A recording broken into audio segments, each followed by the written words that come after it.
Joe Slaughter from elhabib.at, and we're sitting with one of the top men, with one of the top game developers, Epic Games. We're sitting with Dr. Mike Capps.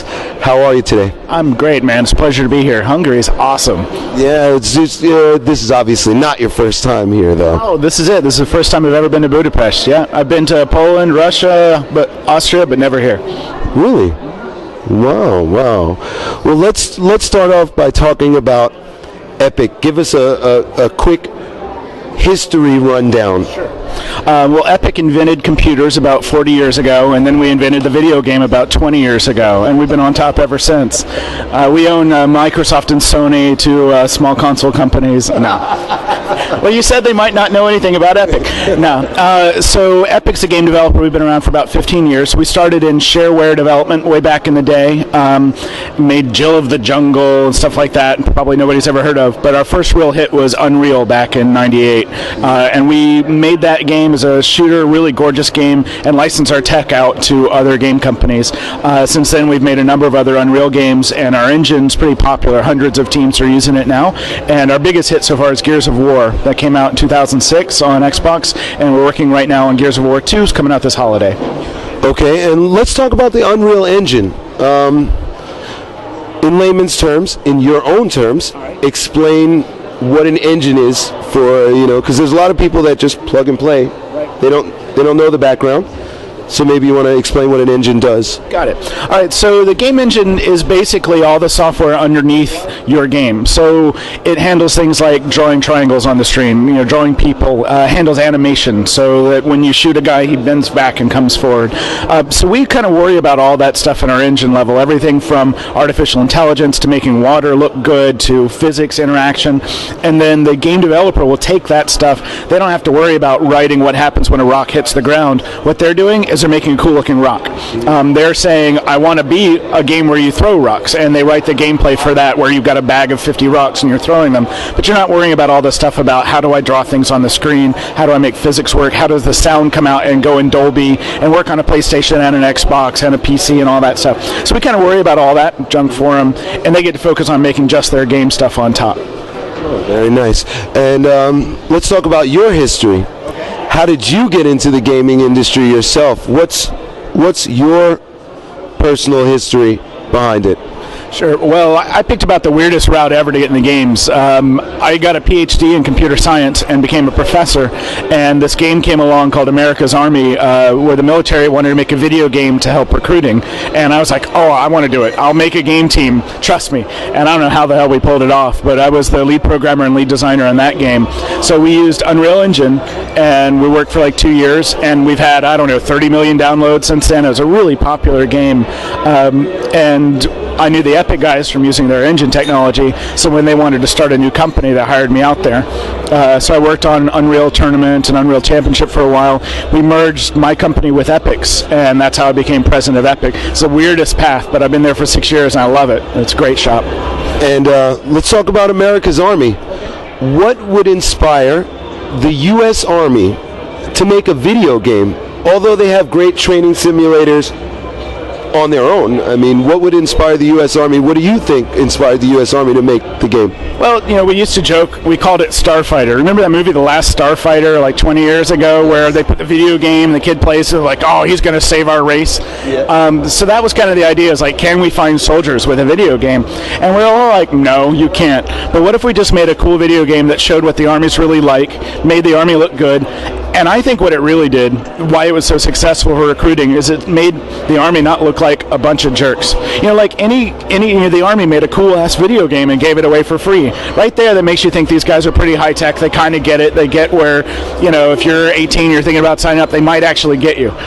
So it was just showing a bit what the Army is really like, and it was really successful for them.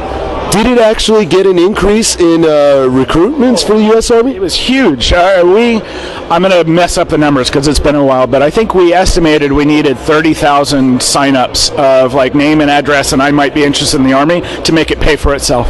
And before we released it, we had 180,000. Wow. Before we even shipped it. And then, of course, after we shipped it, everybody who goes to download it gets to fill out a form that says, no, I'm not interested, or yeah, sure, have a recruiter contact me. And we had hundreds of thousands of people who said, yeah, I'm interested in talking to to somebody. So from the Army's perspective, yeah, they're still making it. They're renewing the budget. They think it was a huge success. How many other games use the Unreal Engine?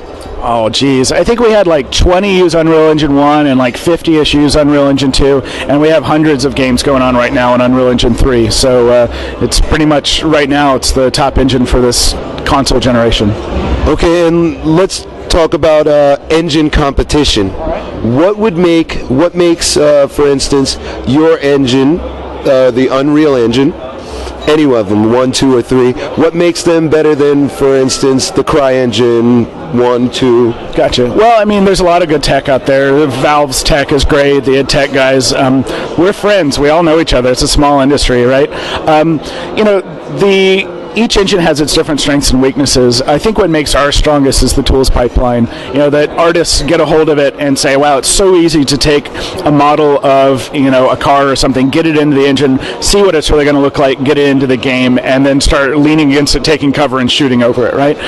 We've got a really well-developed tools pipeline, and so it's the artists who are banging, saying, that's the engine I want, more than anybody else is the artists. And that's where all the time is now, making games. You still have 10 programmers, but now you have 100 artists instead of 10 like you used to 5 years ago. It's all about that ultra high res artwork. So you make the artist happy, you win. So, and the gaming process, Epic Games. How long does it take for Epic Games? Like, for instance, Gears of War 2. How long does it take to produce an entire game like that? And how many people? Well, Gears 2, we started about, I'm going to say it'll probably be about 2.5 years in time, about 70 people working on it. So that's, like a major motion picture in terms of people and budget.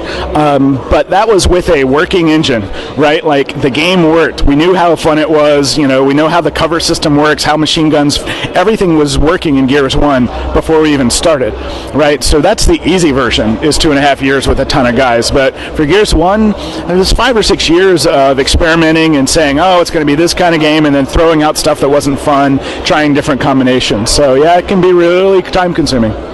Well, let's talk about some of those things that were never seen maybe in Gears of War 1.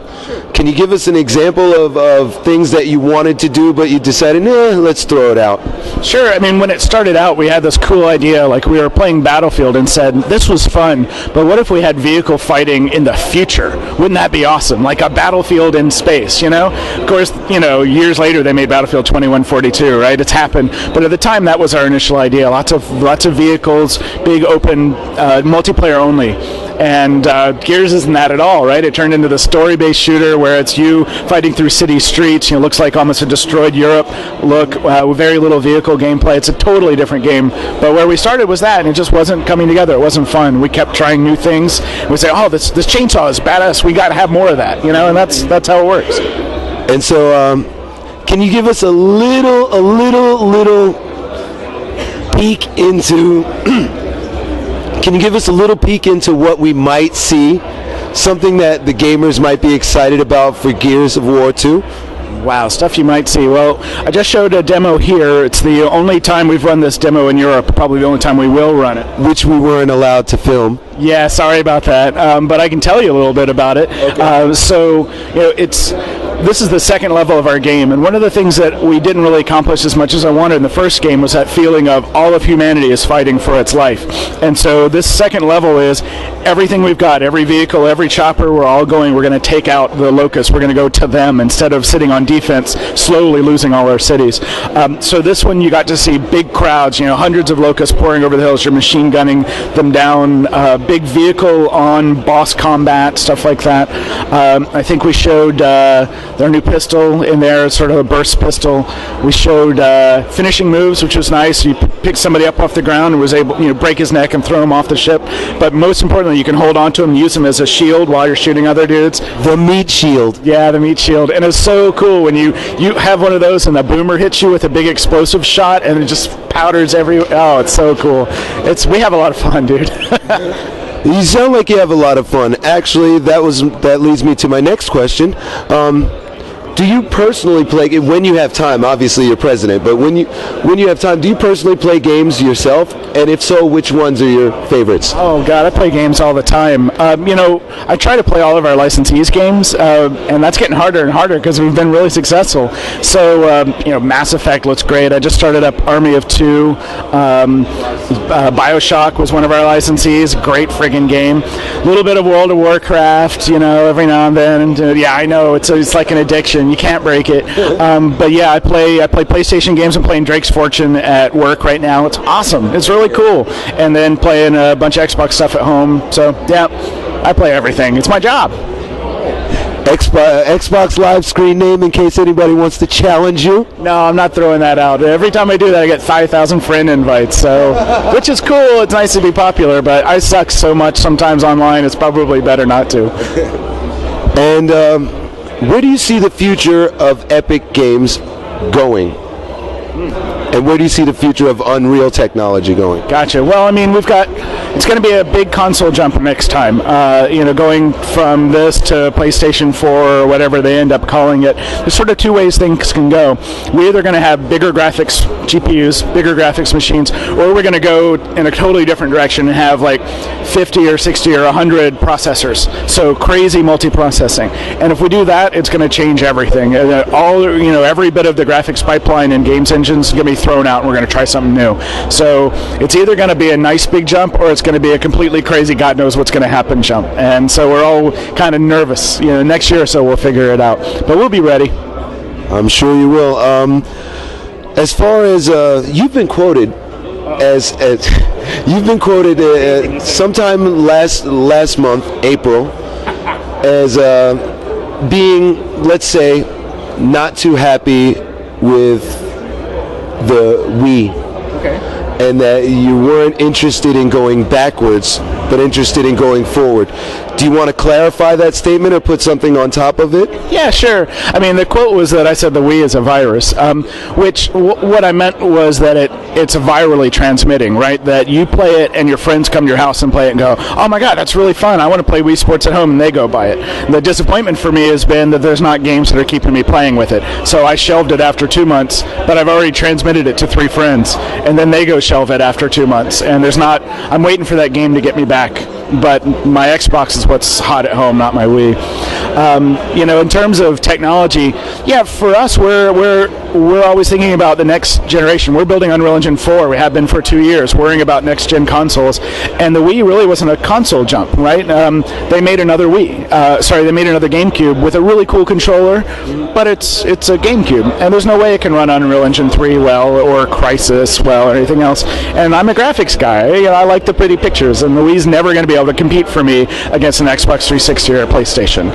But I'll play Wii Tennis with my family, So there are absolutely, positively no plans to maybe make let's say a watered-down game for the Wii? We never would, because it doesn't make sense. I want to be making for the next generation because I have to have my engine ready so that everybody else can use it, right? But we've had Unreal Engine 2 games running. Red Steel was a launch title on Wii, and that used our engine tech, but it was Unreal Engine 2, not the current generation. And for PC, do you feel that the PC allows the Unreal technology to really push itself to the limit? Oh, sure. I mean, a high-end PC is going to be stronger than any console because those were made a couple of years ago, right? But, how much are you paying for a high-end PC? I mean, $3,000 or something like that. So, yeah, we're proud of our ability to run on low-end machines and high-end PCs and kind of do well in both spaces because you can't sell PC games if you can only run them on the top 1% of machines, right? So you have to have a good range. But it's getting more and more challenging. The range difference between high-end and low-end PC is bigger and bigger all the time, so it's getting tough.